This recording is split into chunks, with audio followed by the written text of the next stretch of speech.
I would definitely introduce myself as a fun, easygoing. One of my coaches actually used this recently, but he called me low maintenance, which I thought was a compliment for sure. We both started at 6 years old, so first sport we ever played was football. Football 24/7, obviously, as you can imagine. Definitely high expectations, trying to fill those footsteps of what my dad did, and obviously in the community of BC. I wouldn't even say like me and Jalen, we're not the best football players either, just middle of the pack, just love to do it, love to be out there. Had lots of great influences in my life to put me in the right trajectory and kind of just show me what's out there. Football for me was just all about having fun as a young kid. There was no expectations to go pro, or I wouldn't say my first dream was to be a football player, to be honest. Jalen was the quarterback, I was the running back, the first two positions with the football. I think that's kind of what my dad was thinking there. But I made the transition to receiver pretty early, I would say by like 9 or 10 years old. Once I got introduced to that, I fell in love with it. And,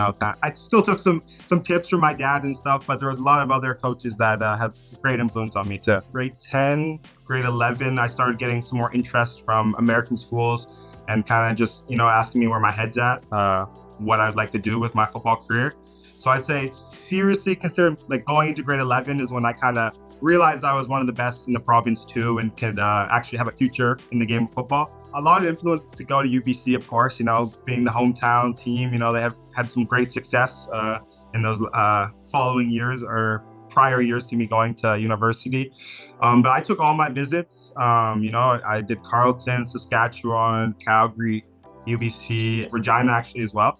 And I just wanted to see what felt best for me, and not so much just the football, but I was going to spend the next 4 or 5 years of my life there. Calgary was my first visit. And, in the back of my head, visiting all these schools, I was like, I'm going to Calgary. The pro readiness of the organization and just seeing how many guys they put pro in the league every year was something that I knew I could do as long as I stayed to the task. We tried to, as much as we can, tell coaches that we weren't going to go to the same school and recruit us separately, do that whole thing. Because up into that, we had never played on separate teams before or gone to different schools or anything like that. So I'm sure they had a hunch, but that was our first time where we were like, okay, let's not collaborate. Let's just pick a school for each other and see if it's the same ones. And I remember I committed to Calgary probably 2 months before him or a month and a half before him. So, as soon as I did that, his phone was ringing, like, are you going to Calgary? Ultimately, I think he felt the same way I did towards Calgary. And,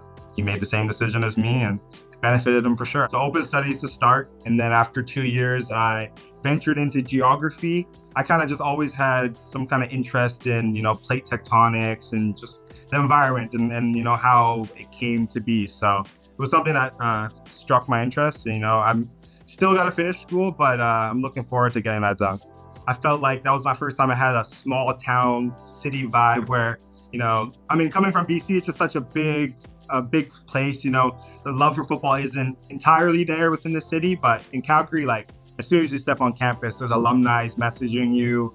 Just that whole, I'm a big fan of Friday Night Lights, the show. And, it kind of gave me that vibe, small town, a little less the drama, none of the drama stuff going on there. But people want you to be there. They want to see you succeed and, just put you in the right spot to do that. So it was awesome. I enjoyed my 4 years there, and I always visit back and, go see guys, and, Calgary will always have a special part for me. But definitely say, my first year I had some struggles with the school, just overcoming the balance and figuring out, like we said before, what we want to do. But also, just the challenge of being a college student and wanting to have fun with everybody, but understanding what you're really there for. And just having that balance, still having fun, but taking care of what you need to take care of and being consistent in the game of football. I would definitely say, I had that young mindset, I want to go to the NFL or shooting for the stars, you have to always. But yeah, CFL was definitely, I can say as a young kid, watching my dad's film and stuff, I dreamed about being a CFL player. Not a lot of players do that. But, I had the CFL football in my house, the big, fat, bigger than the NFL football. And that's what me and my brother would be running around playing with. So my dream was definitely, to be in the CFL. Obviously, my goal was to be in the NFL, but, my deep down dream was, to put on those CFL colors and play in the Canadian Football League. Training camp, nerves are heightened again there too, just you're in that kind of situation where I was good in college. Like I can't you're not really getting cut in college. They need their players in training camp. It's like, you got to be the best every day to ensure you're not going to get cut and, ensure that you're going to have a position on this team. I still remember calling up Jabari Arthur, my receivers coach, a couple of days in, just like, I don't think I'm going to make it. Like, these guys are really good. Coach, I might be coming back next year. But he kind of, grounded me and was just like, no, I know you're going to make it. Like, I know as long as you play the kind of football that you can play, you shouldn't worry about anything. So yeah, it was nice to have, someone to reach out to and just have that resource and, just communicate with. So definitely that helped a lot. And then, just going out there and making plays consistently definitely helped the confidence. And that, so we're already in year 4 and it's gone by so fast. Started as a returner, returning my first game. Saw some action, obviously, as the season progressed my first year, but yeah, to say that, be in the Grey Cup my second year, have a Grey Cup winning catch, that kind of legacy already. No, definitely not something I would have projected. Definitely something I would have dreamed about, but not something I would have told myself in my second year I would have done. Still, even to think about it now, it's still like kind of crazy that I did that, and to do it in that kind of fashion too. Was awesome. You can't dream about bigger moments than that. And, to share that with my dad too. Not sure how many fathers, sons, have their names on the Grey Cup trophy together, but joined a small list, I'm sure. So, just to, put myself in the history books and, just to know all my hard work paid off. It's so surreal. Me finally accepting that role of, I could be a superstar in this league. I can take off and then, to get it all taken away from you in one play. And you don't even know it at the time. You kind of think it's a lesser injury, but then you find out it's going to be season ending. It's definitely a gut wrencher, and definitely had to, strengthen my mental, talk to the people in my corner, and just, make sure I understand how this injury can affect me, but how I'm going to grow from it as well, and kind of just get that understanding. Come back this year and nothing's going to change was huge for me, and I'm excited to show everybody too what I've been working on in the off season, and just making sure that I can contribute just like I was last year. Always, use someone to rebound off, to talk to you. You're not the only one that's ever gone through a situation like that. Personally, that's what I did. I reached out to somebody that has gone through a season-ending injury. My brother. I kind of just watched him and see how he recovered and what he did, and used that. But also I took some time away from the game to, help my mental, do some stuff that you love. Just remind yourself that you're in that situation because of you and how hard you worked, and nothing's gonna take away from that. You can always overcome. That's a big word. I've had 2 words in my recovery, and anything that I've used that set me back, it's overcome and intention. Having intention, I find, is every day. You find your intention on what you want to accomplish in that day or your goal or your year, and you work towards that. I actually build Lego in my spare time. It's my artistic side, because at the end product is awesome because it didn't really take too much on my end other than building. But yeah, that's something that helps with the brain, just functioning, and takes you kind of back to the childhood too. I remember building Lego as a young kid, and still something I love to do. Builds that patience for sure, because there's been times where I've built it to almost the last piece, and then there's a couple pieces missing, and I'm like, wow, I really messed up, and now I gotta restart. Test your patience for sure. I like to cook too.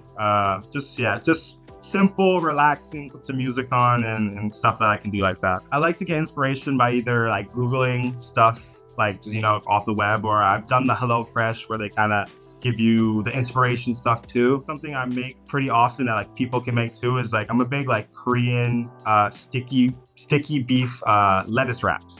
So kind of healthy.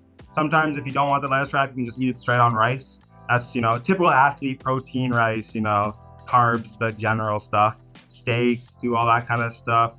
The guys I've made them chicken bacon ranch sliders. Yeah, those are definitely up there for me. With the new schedules now, we play a home game, or we play somewhere and they come to us every year, so you'd be able to travel everywhere. Being able to explore and see what each province kind of has to offer is another cool thing. Still waiting for my game at BC. Surprisingly, I've never played in BC my whole CFL career.